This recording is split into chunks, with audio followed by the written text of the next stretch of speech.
Josiane's knees burned against the cold marble as laughter echoed around her. The water bucket lay overturned again, courtesy of Camille's accidental kick. 3 days into this job, and the message couldn't be clearer. She wasn't wanted here.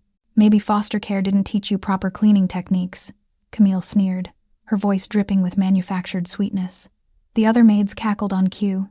Josiane's fingers found the promise ring beneath her uniform, the only piece of parent she'd never known, engraved simply J and J. She wouldn't cry. She'd survived worse. The door opened. Silence crashed over the room like a wave. Jose Landry stood in the doorway, his presence swallowing all oxygen. His dark eyes swept the scene. Josiane kneeling, surrounded by wolves in uniforms, and something fractured behind his carefully composed expression. "Miss Ornette, my office, now." 3 words, ice cold. Then he did the unthinkable, extended his hand downward. "Let me help you up." Their eyes met. Something neither could name passed between them. Recognition without memory, connection without context. Destiny wearing the disguise of coincidence. Miss Ornette emerged from José's office like a storm system given human form. The door didn't slam. She had too much pride for that. But it closed with a definitive click that somehow felt louder than any tantrum. Her face maintained its professional mask, but her eyes burned with the kind of rage that comes from being dressed down by someone you've served for years, over someone who'd been here less than a week. Camille spotted her first. "Well, the new girl stays." Miss Ornette's voice could have etched glass. "And we are to treat her with the same respect we'd show any member of this household." The kitchen went silent. Then, like a pot finally boiling over, the whispers started. "He's sleeping with her already," Camille announced with the confidence of someone who'd never been wrong, because she simply refused to acknowledge contradicting evidence. 3 days.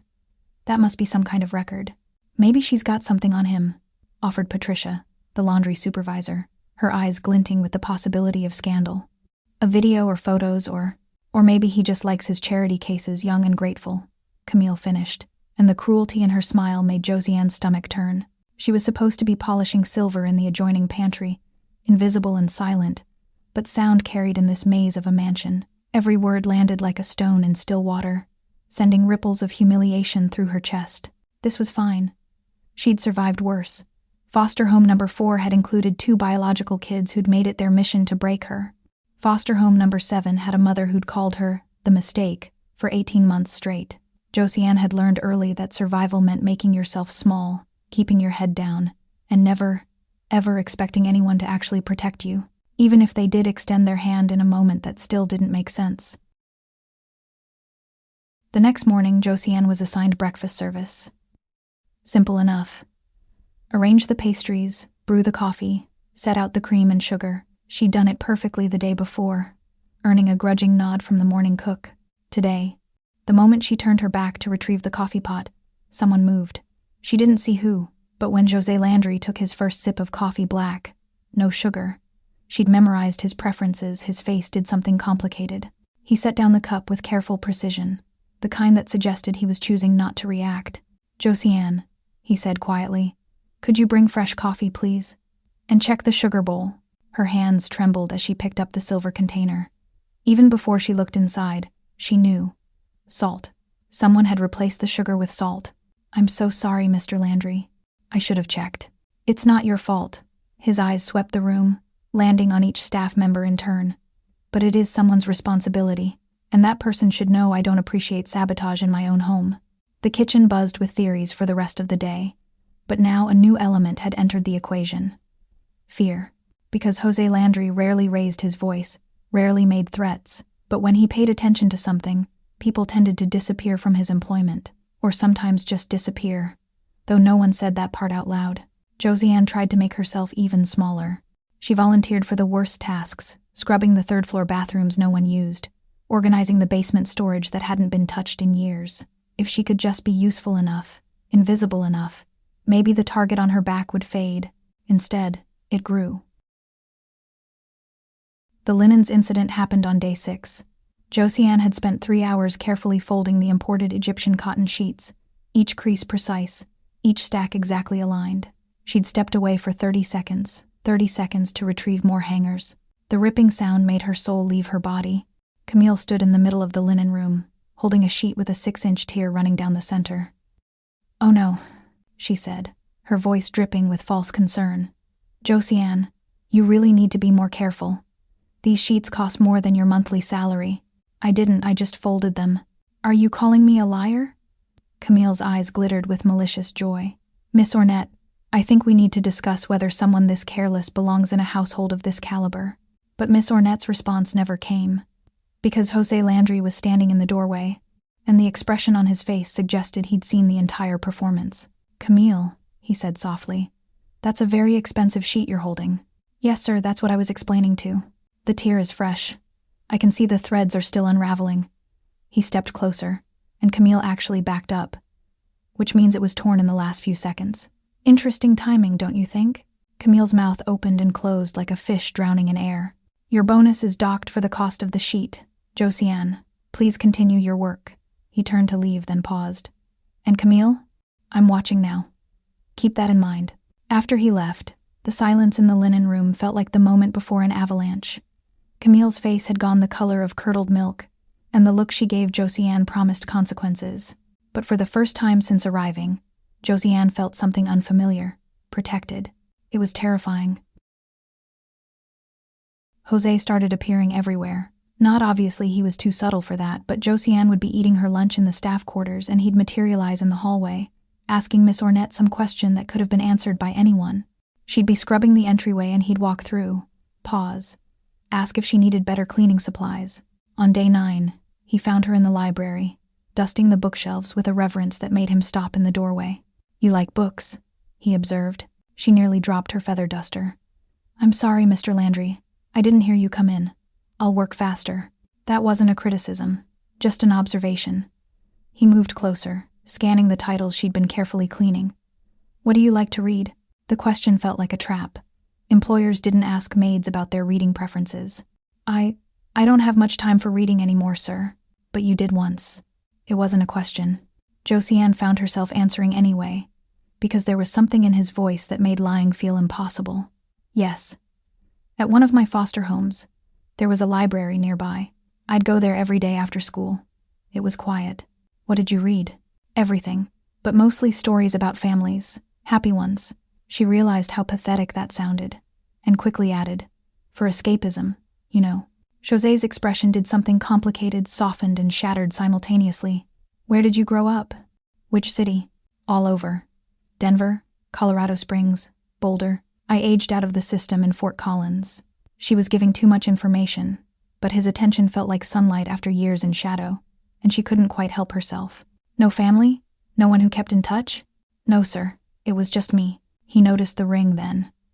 She wore it on a chain beneath her uniform, but it had slipped out while she'd been reaching for a high shelf. Simple gold, worn smooth by time, with an engraving she'd memorized so thoroughly she could see it with her eyes closed. That's beautiful, Jose said, and his voice had gone strange, hollow. It's all I have of them, my biological parents. Josiane tucked it back beneath her collar, suddenly self-conscious. The foster agency said they left it with me. It has initials J and J. I used to imagine what their names were. Jennifer and James, Jessica and Jacob. She laughed, but it came out broken. Stupid, right? Making up stories about people who didn't want me. José's face had gone the color of old newspaper. Excuse me, he managed, and then he was gone, moving through the library door with the urgency of a man fleeing a crime scene. Josiane stood alone among the books, confused and oddly bereft. That night, José sat in his study with the lights off and the door locked. His hands shook as he opened the bottom drawer of his mahogany desk, the one with the false bottom he'd installed himself years ago. Beneath the documents and the old photographs, wrapped in black velvet, was the ring. He'd bought it when he was 23 years old, scraping together 3 months' salary from his job at the bookstore. Janet had cried when he'd put it on her finger, both of them young and stupid and convinced that love could conquer the poison of his parents' racism and greed. J and J, he'd had engraved inside both rings. Forever. Forever had lasted 6 months. His parents had found out about the pregnancy, and his father, a man who'd built an empire on illegal items and violence, had given José a choice that wasn't really a choice at all. Come to Mexico and learn the family business, or watch Janet's family lose everything they had. José had gone. He'd promised Janet he'd come back, that he'd find a way. But his father had kept him isolated in Mexico for 5 years, teaching him the syndicate, molding him into a successor. By the time Jose had finally broken free and returned, desperate to find Janet and their child, she was already gone. Dead in childbirth, the hospital records had said, the baby taken by social services. He'd searched. God, he'd searched. But the foster system was a labyrinth designed to protect children's privacy, and every door had slammed in his face. Eventually, he'd forced himself to stop, to accept that his daughter was lost to him forever. Better that than growing up in the shadow of his father's empire. Now he held the ring up to the lamplight, reading the engraving he'd memorized decades ago. J and J, forever. His mind performed calculations he was almost afraid to complete. The timing, Janet had been 3 months pregnant when he'd left. The baby would have been born in late spring of that year. Josiane had said she was 27. The dates aligned perfectly. The initials, J and J, Janet and Jose. The mixed heritage, Janet had been black, Jose Hispanic. Josiane's features carried both their families, a blend that made his chest ache with recognition he'd been too blind to see. The foster care system. Fort Collins was only 2 hours from where Janet had lived. It's not possible, he whispered to the empty room. But his hands were shaking so hard he nearly dropped the ring. It's not possible. Except it was. The universe was cruel enough to take his daughter away for 27 years, and apparently just merciful enough to bring her back as a maid in his own household, suffering under the same roof where he slept. He needed proof. He needed to be certain before he upended both their lives with a possibility that might be nothing more than desperate hope wearing the mask of probability. But as he sat in the darkness, clutching the ring that matched the one hanging around his daughter's neck, Jose Landry made a decision. Whether she knew it or not, whether the DNA confirmed it or not, Josiane would never be hurt in this house again. He'd failed her once. He wouldn't fail her twice, even if she never knew why. I would love to know your thoughts on forgiving parents who weren't there. Also, kindly tell us what city you're listening from, and please do subscribe as we proceed. Thank you. The private investigator's office smelled like stale coffee and broken marriages. Richard Coleman had the kind of face that advertised discretion, forgettable features, neutral expression, eyes that had seen enough secrets to know when to look away. He'd done work for José's father years ago, back when the old man needed people followed, backgrounds checked, leverage found. I need complete discretion on this, José said, sliding an envelope across the desk. Inside was a check that made Coleman's eyebrows rise a fraction of an inch, along with a plastic bag containing a coffee cup Josiane had used that morning. DNA comparison. I'll provide my sample today. Coleman didn't ask questions, that's why Jose had chosen him. 48 hours, he said simply. Jose left feeling like he'd swallowed broken glass. 48 hours until he knew if the impossible was true. 48 hours of pretending everything was normal, while his entire world hung in the balance. He made it 26 hours before the universe decided normal was off the table entirely. Mr. Landry? Miss Ornette appeared in his study doorway, her expression carefully neutral. Vincent and Garrett have arrived for dinner. They've requested the blue dining room and asked that service be minimal. One server only. José's jaw tightened. Vincent and Garrett Rousseau brothers who ran the syndicate's Western operations with the kind of efficient brutality that made his father's methods look gentle by comparison. They'd been circling like sharks since José inherited the operation, waiting for him to show weakness, to prove he was the educated bookworm who'd never belonged in this world. They weren't wrong. I'll handle the meeting myself, José said. No service necessary. They've specifically requested service, sir. Said they want to see how you run your household these days. Miss Ornette's tone suggested she understood the subtext. They wanted to demonstrate their power, make him dance to their tune in his own home. Fine. Send. José stopped himself before he could say anyone but Josiane. That would only draw attention to her, create questions he couldn't answer. Send whoever's scheduled for dining service tonight. 30 minutes later, he regretted every word. Josiane entered the blue dining room carrying a silver tray, her uniform pressed and perfect, her expression carefully blank. She'd learned to make herself invisible. He could see it in the way she moved, quiet as smoke, present but somehow absent simultaneously. Vincent noticed her immediately. His eyes tracked her movement with the predatory focus of a man who viewed people as either assets or obstacles. Well. New acquisition, José? New staff member, José corrected, his voice carefully level. Please, sit. I understand you wanted to discuss the Arizona situation. Among other things, Garrett settled into his chair with the confidence of someone who knew he held all the cards. Where Vincent was sharp angles and cold calculation, Garrett radiated blunt force, thick shoulders, scarred knuckles, eyes that had watched too many men beg and learned to enjoy it. Josiane poured wine with steady hands, but José could see the tension in her shoulders. She'd grown up reading rooms, sensing danger, knowing when to disappear. Every instinct she had was probably screaming at her right now. The Phoenix shipment was intercepted, Vincent began, swirling his wine like they were discussing stock portfolios instead of illegal items worth millions. Someone talked. We need to make an example. An example how? José kept his voice neutral, but his stomach churned. The permanent kind. Garrett smiled. And it was the most terrible thing Josiane had ever seen. All teeth and no warmth. Like a skull learning to imitate humanity. We've identified 3 possible sources. We'll handle all 3. Just to be thorough. That seems excessive. José started. Does it? Vincent leaned forward. Your father understood that fear is currency. Respect without fear is just politeness. And politeness doesn't keep our partners in line. Josiane's hand trembled slightly as she refilled Garrett's glass. She caught fragments of the conversation as she moved between the kitchen and dining room, words like territory disputes, expansion routes, making them understand. Each phrase landed like a stone in her chest, heavy with implications she didn't want to understand. José was different from them. She could see it in the way his jaw clenched when Vincent described handling the situation, in the way his eyes went distant when Garrett laughed about teaching lessons. He didn't belong in this world of casual violence and calculated cruelty. But he was still here. Still hosting this dinner. Still nodding along even as his face went progressively paler. You've gone soft, José, Vincent observed, his tone conversational but his eyes sharp as surgical steel. Your father would have already given the order. My father's methods aren't the only way to maintain control. No. Garrett's smile widened. Then enlighten us. How does the college boy think we should handle rats and traitors? With strategy, not butchery. The temperature in the room dropped 10 degrees.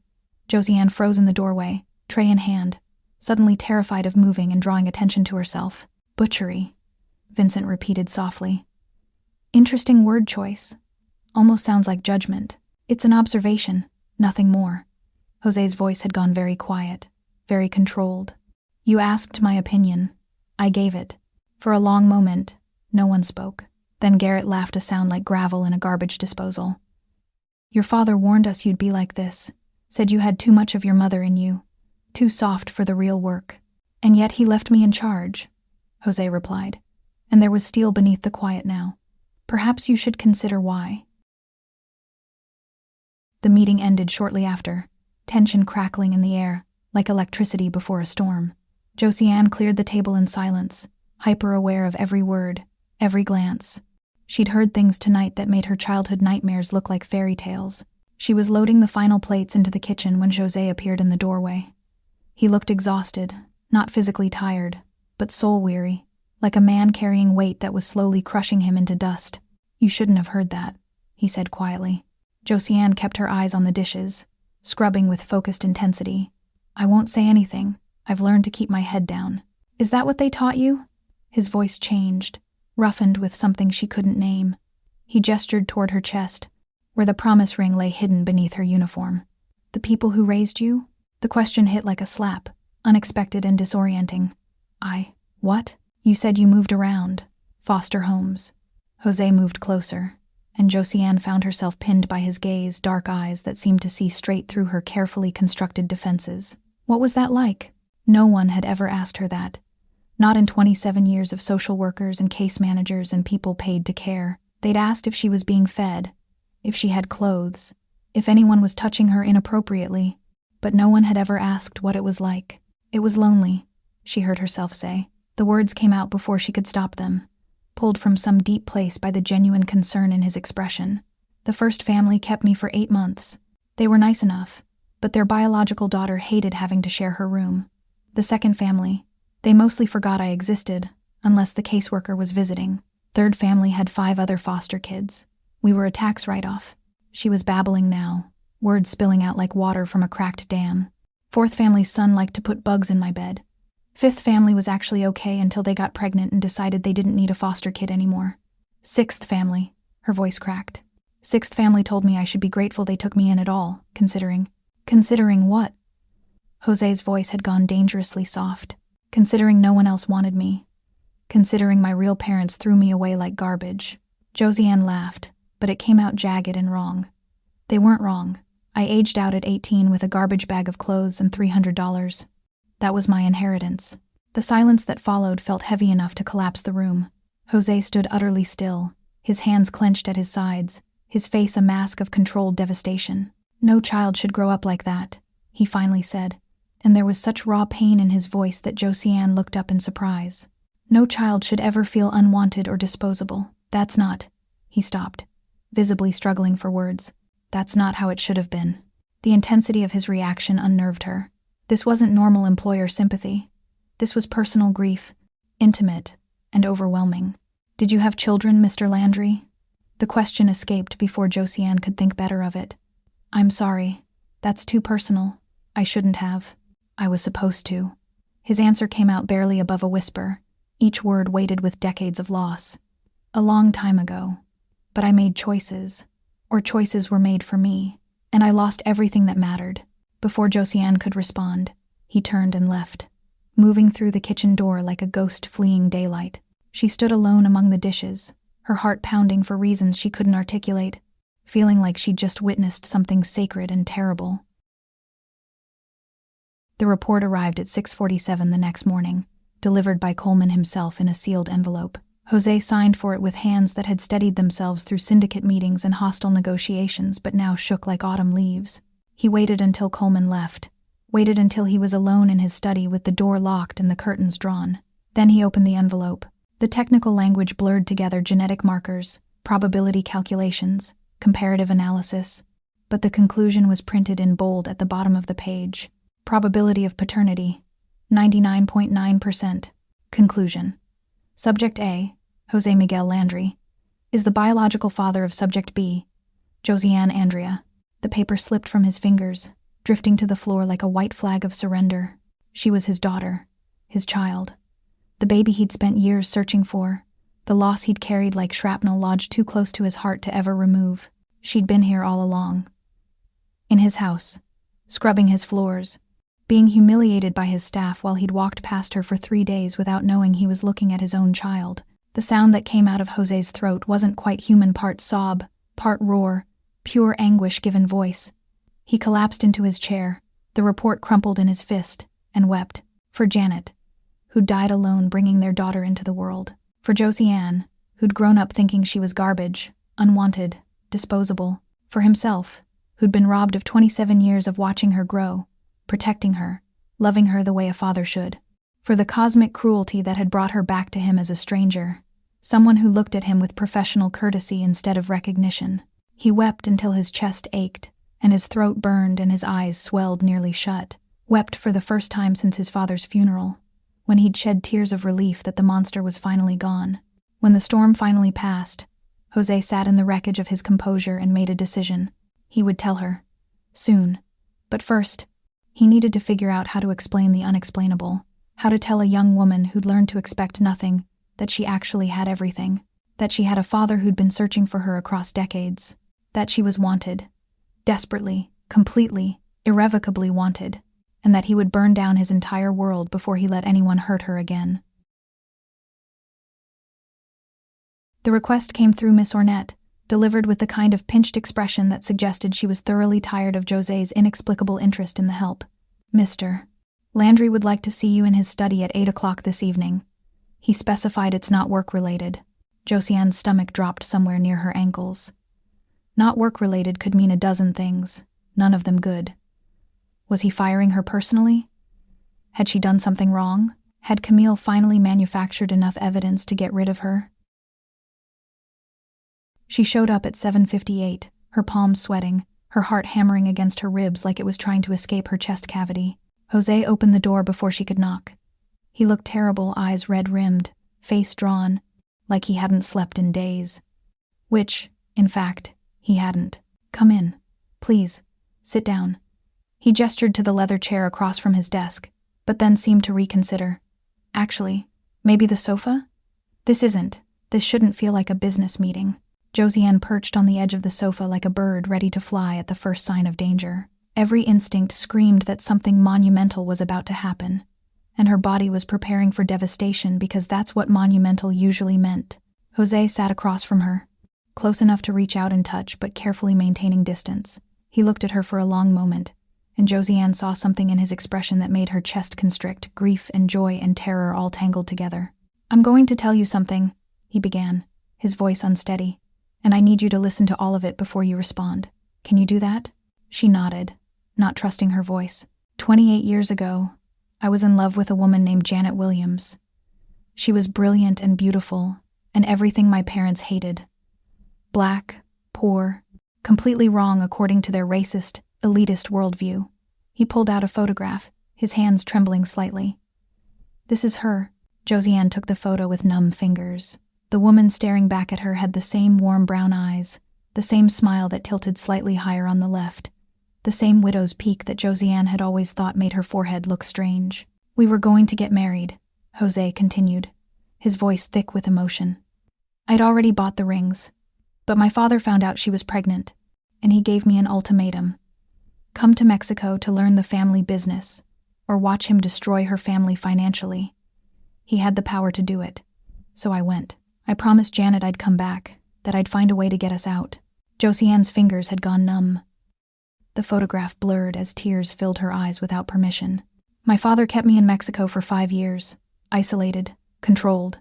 By the time I finally broke free and came back," his voice cracked, "Janet had died in childbirth. Our baby had been taken by social services.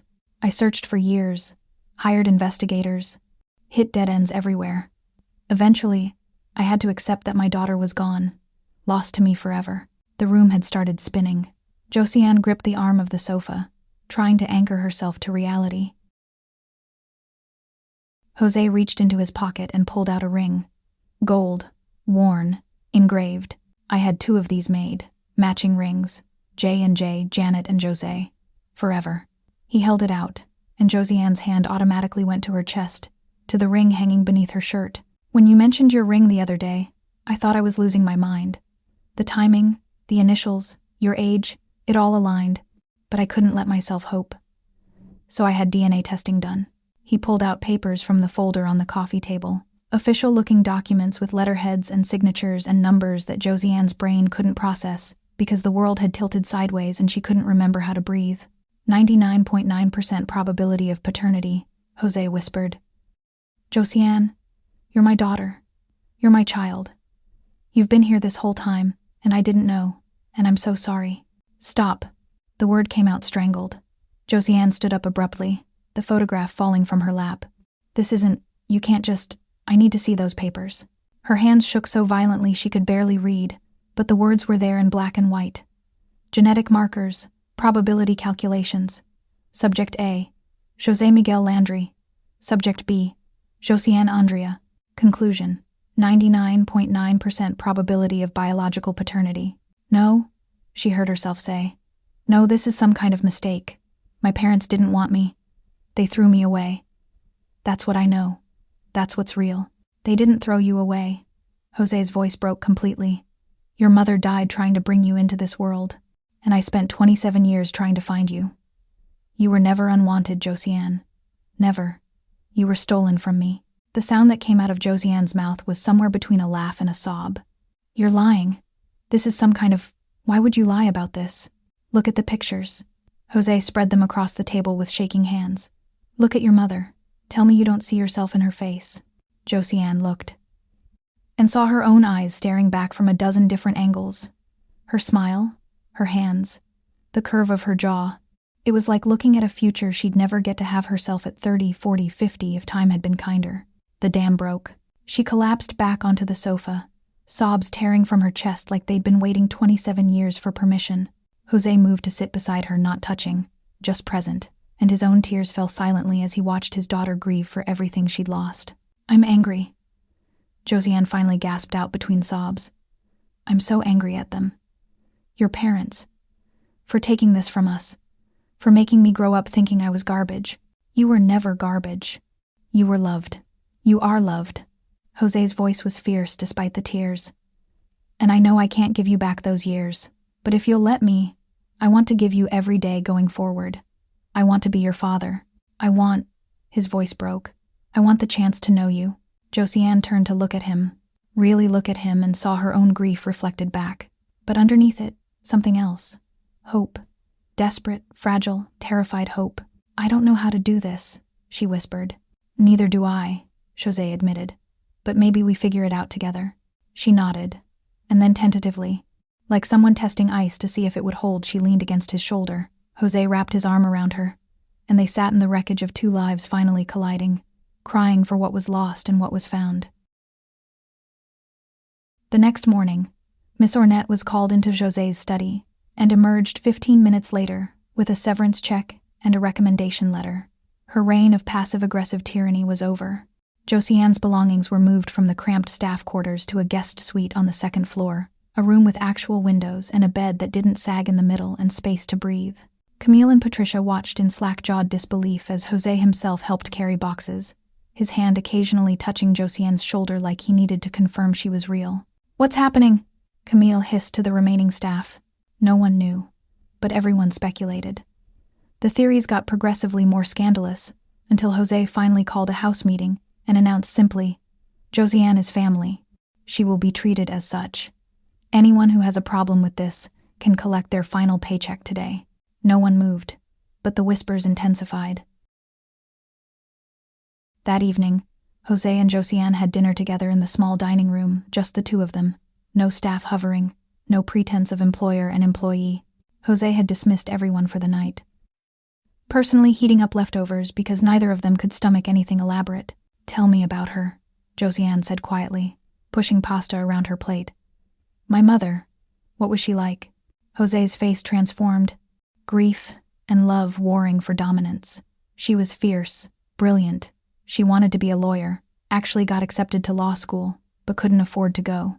She worked at a bookstore where I spent way too much money on books I didn't need just to have an excuse to talk to her. Josiane smiled despite herself. "That's pathetic." It absolutely was. Your mother called me on it after about the third week. Said, "Are you going to keep pretending you care about French poetry? Or are you going to ask me out?" He laughed. The sound rusty but genuine. She was always direct like that. No games. Just honest and brave and completely terrifying. I wish I could have known her. She would have loved you. She used to talk about our baby all the time, making plans. She'd already picked out names, decorated a nursery in her mind. José's voice roughened. She fought for you. Even when my parents tried to pay her to disappear, she refused. She said you deserved to know your father, that she'd wait as long as it took for me to come back. Josiane wiped her eyes with her napkin. What happened? How did she? Complications during delivery. The hospital records said she hemorrhaged. By the time they got it under control, it was too late. José stared at his untouched food. She was alone. I should have been there. I should have fought harder to get back. You were 23 and being controlled by powerful people, Josiane said quietly. That's not your fault. Tell that to the part of me that's been carrying guilt for 28 years. They sat in silence for a moment, united in grief for the woman who'd connected them. What about you? José asked, visibly trying to shift to lighter ground. What did you want to be? Before life got in the way? Josiane hesitated, embarrassed. A social worker. I wanted to help kids in the system, be the person I needed when I was young. That's perfect, José said, and the pride in his voice made her chest ache. You still could, go back to school. I'm 27 and broke. That ship has sailed. Not if I have anything to say about it. José leaned forward, intensity burning in his eyes.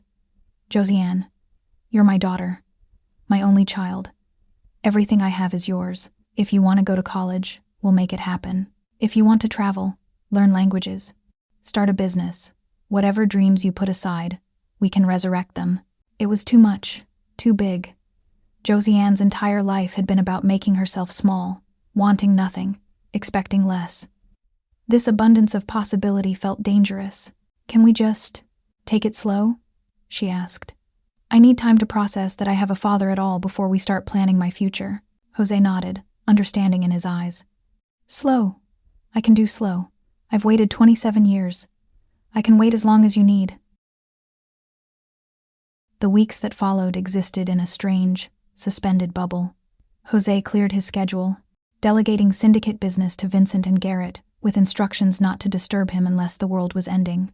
He spent his days with Josiane teaching her to play chess. She won after the third game, to his delight, showing her photo albums of Janet, sharing stories about his own youth before the syndicate consumed everything. They were careful with each other, dancing around the deeper wounds, building trust one conversation at a time. Josiane learned that José loved mystery novels but felt guilty reading them because his father had considered fiction a waste of time. José discovered that Josiane could draw beautifully but had stopped because a foster mother had told her art was impractical. For 3 weeks, they pretended the outside world didn't exist, but Vincent and Garrett were watching. They saw José's meetings cut short, his distraction during video calls, the way his attention had shifted from syndicate matters to the mysterious young woman now living in his house. They saw weakness. And weakness, in their world, was an invitation. "He's compromised," Vincent said to Garrett as they sat in their own office across town, reviewing security footage that showed José laughing with Josiane over dinner. "His father warned us this might happen. Too soft, too sentimental. So what do we do?" Garrett cracked his knuckles, the sound like breaking bones. Vincent smiled, cold and calculating. "We remind him what happens when you forget who you really are. When you let your guard down. The girl? Not yet, but soon. Let him get comfortable first. Let him think he can have both worlds." Vincent's eyes glittered with malice. "Then we show him the price of distraction." In his mansion across town, José helped Josiane hang her mother's photographs on the wall of her new room, completely unaware that the fragile peace they'd built was already crumbling around them. The storm was coming, and neither of them was prepared for how thoroughly it would destroy everything they'd just found. The nightmares had started 3 nights ago. Nothing specific, just fragments of foster homes and locked doors and voices telling her she didn't belong anywhere. Josiane would wake gasping, disoriented by the unfamiliar luxury of her new room. Then remember, she had a father. She had a place. She belonged. Tonight, sleep refused to come at all. She lay staring at the ceiling, her mind replaying dinner with José, how he'd told her about Janet's favorite books, how his face had lit up describing the day he'd proposed in that cramped bookstore where they'd met, how he'd looked at Josiane like she was something precious he'd thought was lost forever. At 2:47 a.m., she gave up and headed downstairs for water. The house was dark except for a strip of light beneath José's study door. Odd, he usually went to bed by midnight. Josiane was about to knock, to check if he was okay, when she heard the voices. "Don't care about your objections, José. This is happening tonight." Vincent's voice, sharp as a blade. "Not in my home." José sounded strained, almost pleading. "There are other places, warehouses, the docks, anywhere but here." "Your home?" Garrett laughed, the sound like gravel scraping concrete. "Let's be clear about something. This mansion, this empire, this whole pretty life you've built, it's syndicate property. You're just the face we put on it." The figurehead. Josiane's hand froze inches from the door. Something cold slithered down her spine. "My father left this to me," José said. But there was no conviction in it. "Your father built this empire on blood and fear, and you've spent 2 years trying to pretend it's something else." Vincent's voice dripped contempt. "Tonight's a reminder. For them, and for you." "What are you?" Josiane's curiosity overrode her instinct to run. She moved closer, peering through the crack where the door hadn't quite closed. The scene inside made her blood turn to ice water. 2 men knelt in the center of the study, hands bound behind their backs with zip ties, mouths gagged. Their eyes were wide with terror, tears streaming down their faces. Vincent stood behind them, something thin and metallic in his hands. Garrett was smiling. José stood to the side, his face the color of old newspaper, his hands clenched into fists. "These rats talk to the feds," Vincent announced, almost conversationally. "Gave them shipping routes, contact names, warehouse locations. They thought witness protection would save them." He leaned down, his breath on the nearest man's ear. Surprise. It didn't. "Vincent, please," José started. "Please what?" Vincent's eyes were dead, empty of everything human. "Please let them go? Please forgive them for betraying us? Is that what you learned at university, José? Mercy?" He spat the word like poison. "We need to send a message," Garrett added, cracking his knuckles. "Can't have people thinking cooperation with the feds is an option." Josiane should have run. Every survival instinct she'd honed over 27 years of navigating dangerous situations screamed at her to move, to get away, to unsee what she was seeing. But her body had turned to stone, frozen in horror. Do it somewhere else, Jose tried again, his voice hollow. After tonight, just not. Not where you can pretend it's not happening. Vincent pulled the wire taut between his hands, a garrote. Josiane's brain supplied uselessly. That's called a garrote.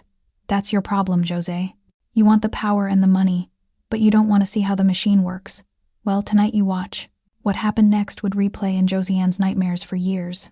Vincent moved with practiced efficiency, looping the wire around the first man's neck. The man's eyes bulged, his body convulsing as he tried to breathe, tried to scream through the gag, tried to fight against restraints that wouldn't give. The sounds, wet, choking, desperate, filled the room like obscene music. Garrett did the same to the second man, slower, almost leisurely, like he was savoring it.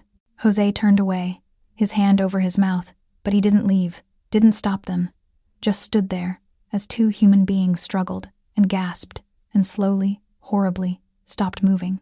The men's faces turned purple, then gray. Their struggles weakened, became twitches, became nothing. Silence crashed over the room like a tsunami. Josiane's gasp, small, strangled, barely audible, sounded like a gunshot in that terrible quiet. 4 sets of eyes snapped to the door, to the crack, to her. For one frozen heartbeat, no one moved. Then Josiane ran.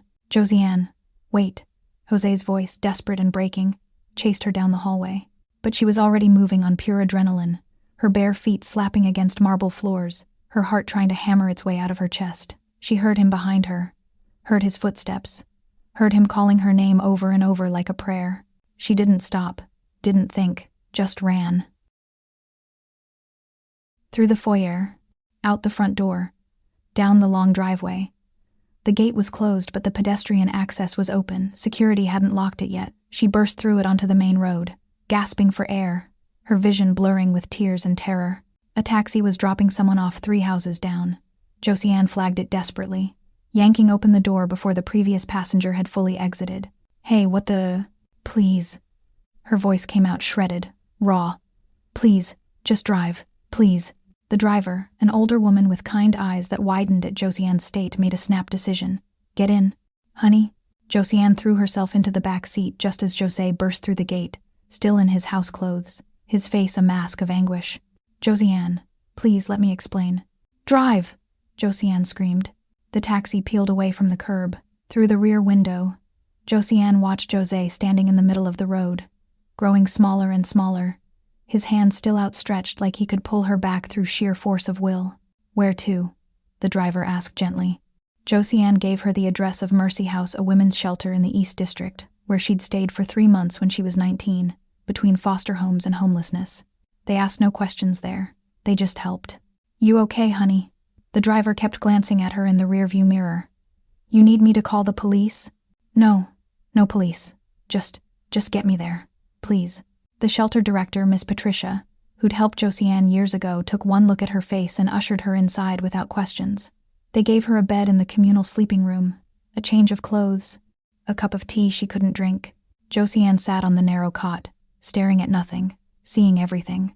Those men's faces. The wire cutting into skin. The sounds. God, the sounds. And Jose. Standing there, turning away but not stopping it, not fighting, just allowing it. Her phone buzzed. Once, twice, 20 times in the first hour. Jose, please answer. Please let me explain. Jose, I know what you saw. I know how it looked. I'm not who you think I am. I never wanted this life. Jose, my father built this empire. I inherited it. I've been trying to find a way out for 2 years. Jose, please, Josiane, you're my daughter. Don't run from me. Not now. Not when I just found you. The messages kept coming. Desperate, pleading, each one a knife between her ribs. Jose, I'm sorry. I'm so sorry you saw that. I'm sorry I couldn't protect you from this. Jose, I never wanted you to know about this part of my life. I wanted to keep you separate, safe. Jose, please just tell me you're okay. You don't have to come back. Just tell me you're safe. Josiane turned off her phone. She couldn't. She just couldn't. Because every time she closed her eyes, she saw those men dying. Saw Jose's face, not horrified enough, not fighting hard enough, just accepting it like this was normal, like this was just another Tuesday in his world. The father she'd fantasized about her entire life, the one who'd loved her mother, who'd searched for her for years, who'd looked at her like she hung the moon, was a criminal, part of a syndicate that ended people for betrayal, that used wire garrotes and luxury studies like it was just another business transaction. Miss Patricia brought her soup on the second day. "You don't have to talk about it," she said gently. "But you're safe here as long as you need to be." Josiane nodded, not trusting her voice. On the third day, she finally turned on her phone. 53 messages from Jose. She didn't read most of them. Couldn't. But one caught her eye. "Jose, I understand if you never want to see me again. I understand if you hate me. But please know this.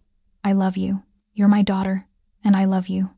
And I would give anything to undo what you witnessed. You deserved better than this. You deserved better than me." Josiane stared at the message until the words blurred. Then she typed a single response. "Those men had families, people who loved them, and you just stood there." The reply came immediately. "Jose, I know, and I'll carry that for the rest of my life. But if I'd tried to stop Vincent and Garrett, they would have handled me the same way. I'm trapped in this, Josiane. I've been trapped since my father died." "Josiane, then get out. If you're really trapped, get out." "Jose, it's not that simple." "Josiane, it is that simple. You just don't want to pay the price." She turned off her phone again. But the truth of her own words echoed in the silence. She'd spent 3 weeks building a fantasy, a father who loved her, a family she'd never had, a belonging she'd craved her entire life, and it had all been built on blood money and bodies disposed of in the night. The worst part wasn't that Jose was a monster. Monsters, Josiane understood. She'd met plenty in her 27 years. The worst part was that he wasn't a monster. He was a coward. A man who hated what he'd become, but didn't hate it enough to change. Who turned away from violence but let it happen in his name. Who wanted the power and money but not the responsibility for how it was obtained. And somehow, that was worse, because monsters you could hate cleanly. But a coward who loved you? A father who was genuinely good but tangled in something evil? That broke you in ways that never quite healed. Josiane lay on the shelter cot, staring at the ceiling, and wondered if it was possible to grieve someone who was still alive, to mourn the father she'd had for 3 perfect weeks, the one who'd existed in the bubble before reality crashed through. She'd finally found her family, and she'd lost them in the same breath. Outside, rain started to fall. Inside, Josiane finally cried, not the cathartic sobs of reunion, but the hollow, empty tears of someone who'd learned, once again, that hope was just another word for future disappointment. And across town, Jose sat in his study, now scrubbed clean of evidence, but never clean enough, staring at his phone and making a decision that would cost him everything. If he couldn't be the father she deserved in this life, he'd give her the chance to have a life without him, even if it meant destroying himself in the process. The silence was what finally broke him. Not the empty mansion or the untouched dinner table or even the staff's carefully averted eyes. It was the silence where Josiane's laughter used to be, where her questions about Janet used to fill the spaces between heartbeats, where he'd started to believe stupidly, desperately, that he might actually get to be a father. Jose sat in his study on the 4th day, staring at his phone. No new messages. She'd stopped responding entirely after that last exchange, and he couldn't blame her. What did you say to someone who'd watched you stand by while men lost their lives? What words could possibly bridge that chasm? For the first time in his life, Jose understood what his father had truly taken from him. Not just Janet, not just his daughter's childhood, but the possibility of being someone worthy of love. His father had handed him an empire built on violence and told him it was his legacy, his birthright, and Jose had accepted it because he'd been too tired, too grief-stricken, too broken to fight. But Josiane deserved better than a father who chose comfort over courage. The FBI agent's card had been in his desk drawer for 8 months. Special Agent Rebecca Morrison had approached him at a charity function, slipped him her number with a whispered, "When you're ready to talk, call me." He'd laughed it off then, thrown the card in a drawer and forgotten about it. Now he pulled it out with shaking hands and dialed. "Agent Morrison? This is Jose Landry. I'm ready to talk." The meeting happened in a nondescript office building downtown. 3 agents, a lawyer Jose had hired specifically for this purpose, and a recording device that captured every word as Jose dismantled his father's empire piece by piece. "I want full immunity for my daughter," he said before they'd even sat down. "Josiane Andrea. She had nothing to do with any of this. I want her in witness protection if necessary, and I want it in writing before I say another word." Agent Morrison's eyebrows rose. "Daughter? Our intelligence didn't indicate you had children. I didn't know about her until a month ago, and she's not part of this world. She's not part of any of this." His voice cracked. "She deserves a chance to live without looking over her shoulder." "In exchange for what?" Jose met her eyes. "Everything. Testimony against Vincent and Garrett Rousseau. Documentation of every illegal shipment, every transaction, every offshore account. Names, dates, routes, all of it." The agents exchanged glances. This was the motherlode years of investigation handed to them on a silver platter. "What do you want for yourself?" Morrison asked carefully. "A reduced sentence. Not immunity, I don't deserve that. But enough time reduction that I might get out before I'm 70. That's all." He paused. "And I want to write her a letter. Before you arrest me. She deserves an explanation." They gave him 2 hours. Jose sat in that sterile office and wrote the hardest words of his life. His hand shook so badly the first draft was illegible. The second wasn't much better. By the third attempt, tears were blurring his vision. But he kept writing because this was the last gift he could give her, the truth, unvarnished and complete. The arrests happened at dawn. Vincent and Garrett were pulled from their beds by federal agents with enough evidence to bury them for life. The syndicate, built over 3 decades by Jose's father and maintained through fear and brutality, collapsed like a house of cards without Jose's cooperation to hold it together. Jose pleaded guilty to racketeering, conspiracy, and a dozen other charges that made his lawyer wince. In exchange for his full cooperation, the prosecution recommended 5 years. The judge, looking at Jose's clean record before his father's death and the genuine remorse in his testimony, agreed. "This court recognizes that you inherited a criminal enterprise rather than building one," the judge said. "But you chose to maintain it. That choice has consequences. 5 years in federal prison, eligible for parole after 4 with good behavior." Jose nodded. It was more than fair. It was mercy he didn't deserve. Miss Patricia found Josiane in the shelter's common room, staring blankly at a TV she wasn't watching. "This came for you," she said gently, holding out an envelope. Hand-delivered by a lawyer. He said it was urgent. Josiane's hands trembled as she opened it. Jose's handwriting, she'd seen it on the notes he used to leave her about which books she might enjoy, about where he'd be if she needed anything. "Dearest Josiane, by the time you read this, I'll be in federal custody. I've given the FBI everything. Testimony, evidence, cooperation they never dreamed they'd get. Vincent and Garrett will spend the rest of their lives in prison. The syndicate is finished. I'm not telling you this because I want credit. I'm telling you because you deserve to know that I heard you. When you said get out, you were right. It really was that simple. I was just too much of a coward to pay the price until I understood what I was losing. I've arranged for your protection, witness security if you want it. Though with Vincent and Garrett locked up, you should be safe. I've also set up a trust fund. It's clean money, from investments my mother made before she passed. It's yours. Use it for college, for your dreams, for whatever life you want to build.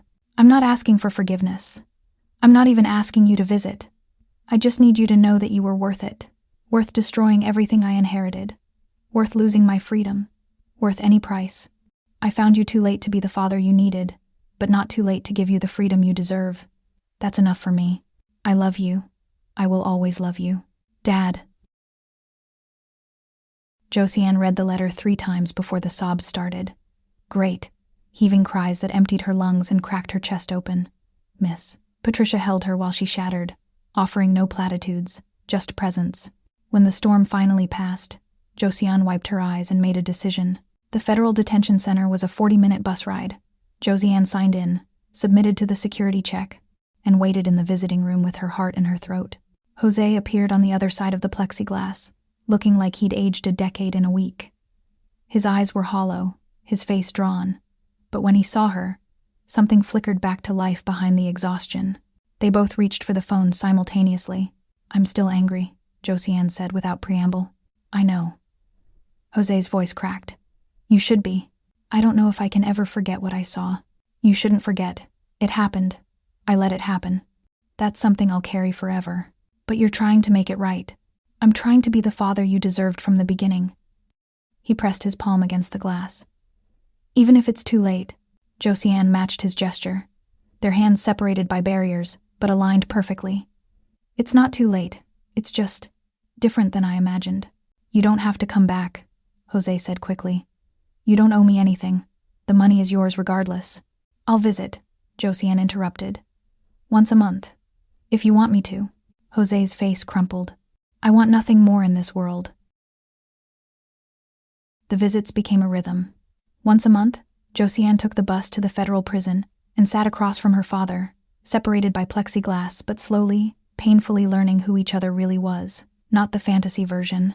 The real, flawed, complicated truth. She enrolled at the state university using the trust fund Jose had set up. Social work, just like she'd dreamed. She sent him letters about her classes, about learning trauma-informed care, about her internship at a foster care advocacy center, about the small victories and devastating setbacks of trying to fix a broken system from the inside. Jose wrote back every week, long letters about the books he was reading in prison. He'd started a book club that had 16 members now, about the guys he'd met who were trying to turn their lives around, about how proud he was of her. He never mentioned his own hardships, never complained, just poured love into every word like he was making up for 27 years of silence. On her graduation day, Josiane wore her cap and gown to the prison. Jose cried when he saw her through the plexiglass, his daughter holding a diploma that represented everything he'd wanted for her. I wish I could have been there, he whispered. You were, Josiane said, pressing her diploma against the glass. Every letter, every call, every visit, you were there. 5 years became 4 with good behavior and genuine remorse. Jose took every rehabilitation program offered, spoke to at-risk youth about the dangers of inherited legacies, became a model prisoner who other inmates came to for advice. On the morning of his release, Josiane stood outside the prison gates at dawn. She was 29 now, holding a master's degree and a job offer from a foster care advocacy organization in Portland, Oregon, far from the remnants of the syndicate, far from the memories, close to new possibilities. Jose walked through those gates looking older, grayer, thinner, lines around his eyes that hadn't been there before, but lighter somehow, like he'd set down weight he'd been carrying his entire life. Ready to start over? Josiane asked. Jose took her hand, no plexiglass between them now, no barriers, just skin touching skin. I've been ready for 30 years. They relocated to a small Oregon town called Ashland, where nobody knew their names or their history. Jose got a job managing an independent bookstore, surrounding himself with the books his father had once called worthless. Josiane worked for the state's foster care system, advocating for kids who reminded her of herself. On Sundays, they had dinner together.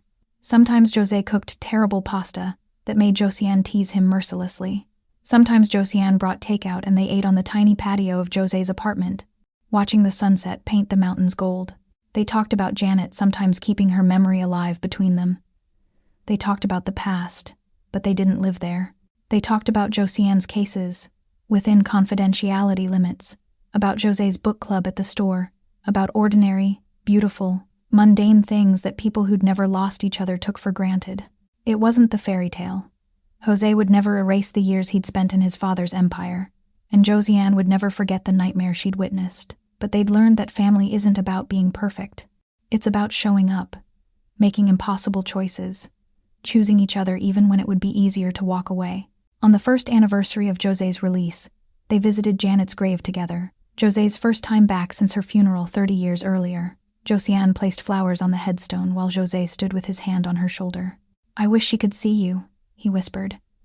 See what an incredible woman you've become. I think she can, Josiane said, leaning into him. And I think she'd forgive you. For all of it. You think so? I know so. Because I do. Jose wrapped his arms around his daughter, the one he'd lost and found and lost and fought to find again, and let himself believe that redemption wasn't just a word. It was this.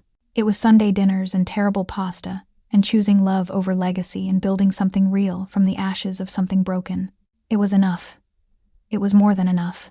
It was everything. Thank you so much for sticking with us till the end. Let me know, what would you sacrifice for your family? Please join this community that shares stories of hope by subscribing. You are empowering us to bring more stories with vital lessons. Thank you.